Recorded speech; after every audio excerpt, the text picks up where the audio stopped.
Welcome back again to NAND Game, getting closer and closer to the end. Today we are doing integer arithmetics, which is a short one with only 2 levels. So let's jump in with max. Output the largest of two 16-bit numbers. Okay, so we have A and B here, and we just have to output whichever one's bigger. So the first thing that comes to mind is if we take A minus B and we get a result, we'll just do R for result. If R is negative, that means B is the bigger value. If R is positive, that means A is the bigger value. If R is 0, then that means A and B are the same number, in which case it doesn't matter which one we output. A quick example is if A equals 10 and B equals 5, we have A minus B is 10 minus 5, which equals 5. 5, of course, is a positive number, so we want to output A. And this idea should work whether A or B are positive or negative numbers. It really shouldn't matter. If you don't believe me, I'll let you do the math on that. But I think we have the main concept to start building out our circuit. So what we want to do is take a subtraction and do A minus B. And then we have this is negative flag. So I'll hook that up to the subtraction. So if we enter, say, 5 for A and 2 for B, our is negative flag outputs 0, but if we make B a higher number, then our is negative flag outputs 1. So there's our flag that we're going to use to determine whether we send A or B to the output. And we can accomplish this using a select 16. S will be the is negative flag that we're looking at. And remember that if it is negative, then B is the number that we want to select. So if this flag is 1, we want to output D1 from B. And if this output is 0, we want D0 to come from A. And then we can just hook up this selector right to the output, and that should do the trick. And in the case that they're equal, say we have 5 and 5 here, this is negative flag will be 0 because it's not a negative number, and it'll output the A value, which is just fine. Since they're both the same value, it doesn't matter which one we output. So this should work. Let's try it. Yep, 2 components used. We don't get the message that this is the simplest solution. I cannot think of how to make it any simpler, but maybe you guys have some idea. I think this one is pretty straightforward and pretty simple. Moving on.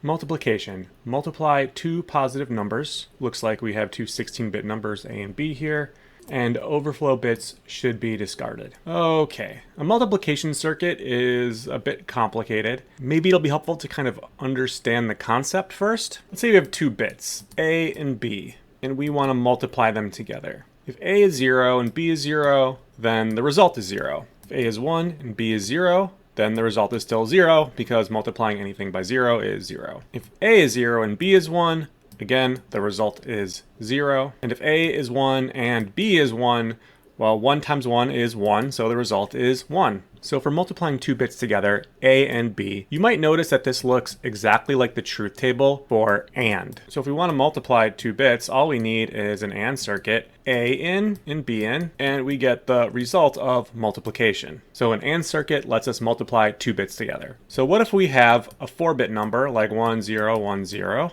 and we want to multiply that by a 1-bit number? All we have to do is AND each bit individually. So 0 and 1 is 0, 1 and 1 is 1, 0 and 1 is 0, and 1 and 1 is 1. And of course that makes sense. Anything multiplied by 1 is just the same number again. Similarly, if you're multiplying by 0, 0 and 0 is 0, 1 and 0 is 0, 0 and 0 is 0, 1 and 0 is 0. Anything multiplied by 0 is just 0. So hopefully that made sense, because now we're moving on to multiplying 2 4-bit numbers. We're multiplying 1, 0, 1, 1 by 0, 1, 1, 1. And in decimal, that is 11 times 7. So we'll start doing exactly what we did when we were multiplying by just 1 bit. We'll look at the first bit here, also known as the least significant bit. And we'll do our multiplication like normal. 1 times 1 is 1, 1 times 1 is 1, 1 times 0 is 0, and 1 times 1 is 1. Then we move on to the second bit of B. And because we're looking at the second bit of B, we're going to shift our multiplication result over to the left. So this first slot will be 0, just automatically. And then we'll do our normal multiplication, again, just shifted. So 1, our second bit of B, times 1, our first bit of A, is 1. So we put that in the second spot here. 1 times 1 is 1, 1 times 0 is 0, and 1 times 1 is 1. Then we look at the third bit in B and do the same thing over. And because it's the third bit, we want this next one to be shifted over twice. So we'll automatically put 2 zeros here, and then we'll do our subsequent multiplication after that. So our third bit in B is 1 times our first bit in A is 1, then 0, then 1. Okay, then we look at the fourth bit in B, and because it's our fourth bit in B, we're going to shift it over 3 times for our result and then do our multiplication. Now it just so happens that 0 times anything is 0, so this line will all be zeros. 0 times 1 is 0, 0 times 1, the second bit in A, is 0, 0 times 0 is 0, and 0, the fourth bit in B, times 1, the fourth bit in A, is still 0. And then we take these results and we just add them together. I'm not going to cover binary addition because I covered it in a previous video, but I will leave a link to that in the description. So if we add these 4 results together, so we get 1 in the first bit, 1, 0 in the second bit, 1, 1 when we add in this remainder, again 1, 1 when we add in the remainder, 1, 0, again taking into account the remainder, and then 1, 0 again. These ones up here are just remainders that I was looking at to add, but this should be our final result. This equals 77 in binary. And then of course 11 times 7 is 77. So this is all to say that we can build multiplication into a circuit just using AND gates and addition circuits, which we've previously built already. But there are 2 problems here. The first is that this requires a ton of AND gates. The number of AND gates you need is a product of how many bits you're multiplying. So we're multiplying 4 bits by 4 bits. So if we're only doing this, we need 16 AND gates. But in NANDGAME, which is the problem that we actually have to solve, we have to multiply 16 bits by 16 bits, which would require 256 AND gates. That's kind of a lot. It would be kind of tedious to build all that, though I wouldn't actually mind it because it'd be a pretty clean solution. But our second problem, our real problem with that, is that we don't have single AND gates. We have a NAND and an inverter, which would work, but I don't know if we have enough room on our screen for 256 of these. So we're gonna have to take the same concept and just apply it a bit differently. So let's get rid of these. And I actually just want to draw your attention to this, our A value, 1011. You'll notice that the result of our multiplications is always 1011 just shifted over, or it's just 0. So instead of doing all the multiplications individually, by that I mean multiplying every bit in A by every bit in B, we're just going to multiply the total value of A by each individual bit in B, and then shift it over as needed. That essentially looks like this. We're going to look at our first bit in B, and if it's a 1, we're going to add A. We're going to look at our second bit in B. If that's a 1, which it is here, we'll add A again, just shifted over by 1. We'll look at our third bit, and we'll add A again, just shifted over by 2. And we'll look at our fourth bit. In this case, it's a 0. So then we just add 0, nothing at all. Hopefully that made sense, but if not, I think it'll become a little bit clearer once we start building it out. We have to multiply our A value and our B value. We are going to break our B value apart using this bit splitter. So now we have access to all the bits individually. Let's move it over here. Let's take a selector and an add component. Remember, we want to check if these bits in the B value are 0 or 1. So we'll hook the first one up to the selector. We're going to have to do all of them, but we'll start with the first one just to see how it works. If it's 0, well, we don't want to do anything. But if it's 1, we can change that to 1 here. We want to add in our A value. So we'll hook up A here to A and then run the sum through D1. And you can see the output here at the top. 0 times 1 is 0, but 1 times 1 is 1. And if we change the B value to 0, it's back to 0. So now we can use the first bit. To add the second bit, we'll just need another adder and another selector. Again, we want to check if the next bit is on, so we'll hook that up here. And if it's not on, we'll just funnel the value from the previous select. But if it is on, then we want to shift our A value left once, and then add that plus the output of the previous selector,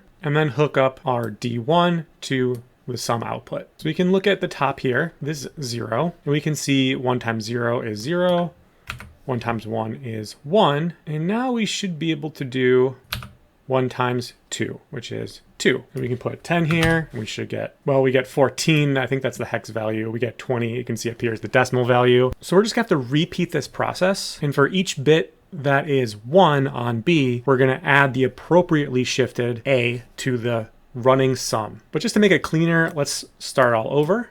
We still have our bit splitter here, that's fine. But we're gonna need 15 left shifts to make this work. So this looks like a lot, but we kind of need it because if this 15th bit here is a 1, we'll have to add our A value in, but not that A value directly, that A value shifted over 15 times. We're also going to need a selector for each bit, so that's 16 selectors. There we go, and we'll hook up each one to each bit.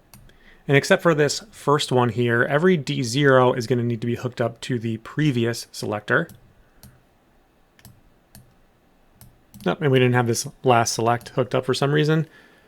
And then we're going to need an adder for each select. So that's 16. I'm starting to run out of room here, but I think we will just about manage this. And we'll hook up each one of these selectors to the S, the sum output of each adder, row by row. So D1 goes into S sum here. And this is the first one that's so crowded, it's maybe difficult to tell what's going on, but we've got all the selectors hooked up. Now we just have to hook up the adds. This first one here will have no previous value going into it, so we can leave B alone, not hook it up to anything, leave the input to B as 0, and then A just hooks up directly to A because this doesn't have to be shifted over at all because we're just dealing with the first bit, the one that's all the way over to the right here on the B value. For the subsequent ones, the A value will always go into a shift. So this gets shifted once, so we hook it up here. This next one gets shifted twice, so we hook it up to this second one. And we'll do that all the way through all the adds. Okay, so these left shifts are all hooked up to the proper adds. Then all that's left is to hook up this B input value. Like we already said, this first one, the incoming B is just 0 because we're talking about the first bit here, the first addition. But all subsequent ones will go through the previous select. So the B value of the second add here comes from the first select component. And we'll go all the way down the line, hooking up the B inputs. Okay, so I think I have this wired up properly, but it's very hard to tell and very hard to debug if it's not hooked up properly. So let's try it. Let's hook up this output to this final select and hit check solution. Okay, so I see the issue. This select doesn't have anything hooked up to it. So D1 should be coming from right here, I believe. All right, let's try it again. There we go. Okay, we did it. Possibly a cleaner solution exists out there, but I guess the most important thing is that it works, and it does work. All right, next up is floating point arithmetics. We'll do that next time.